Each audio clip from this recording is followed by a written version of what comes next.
This is the moment the bomber tried to ram the hotel security gates. He fails but detonates himself anyway, knowing his vehicle is packed with about 600 kilos of high explosives, RDX and TNT.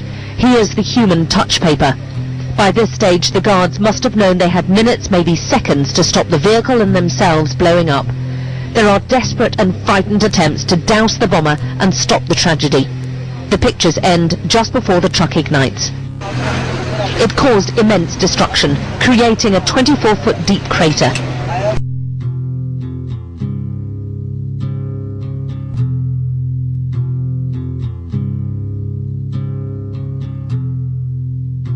This is how I look now. It's a big ass hole.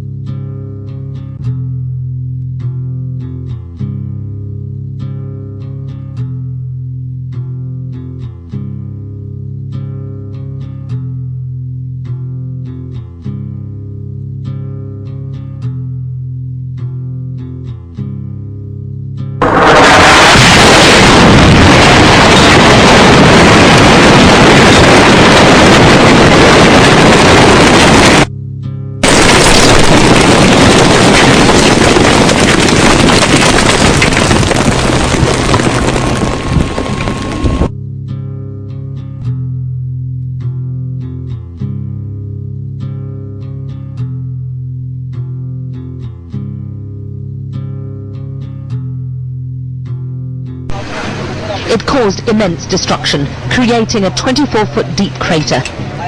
Rescue workers spent the day trying to find survivors, but in reality there's little chance of anyone being brought out alive now. Instead, they pull out bodies. The list of the dead is growing. Among them, the Czech ambassador, one of a number of foreigners at the luxury hotel when the bomb exploded.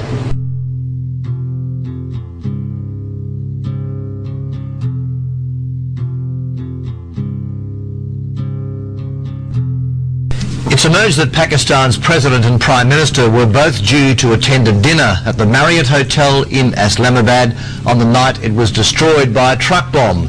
The venue was switched at the last minute, leaving some to wonder if the President's guards knew about the possibility of attack and failed to warn the public. The President and the Prime Minister would have been in the hotel dining together when the bomb went off if the venue had not been switched at the last moment. As the cleanup continued, there was no explanation about why the change was made, but it did raise two immediate questions. If the President's guards knew there was a threat to the hotel, then why didn't they warn the public? And did the bomber know about the presidential dinner? If the answer is yes, who leaked those highly confidential details? Certainly it appears other guests were entirely misled about the danger. There was a hotel security guy running inside and he said, nothing, it's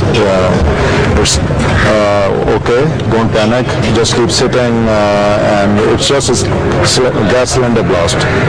So we came back to the table and started eating again. I think we stayed there for another 6, 7, 8 minutes, it felt like that. Then all of a sudden this was a roar of sound.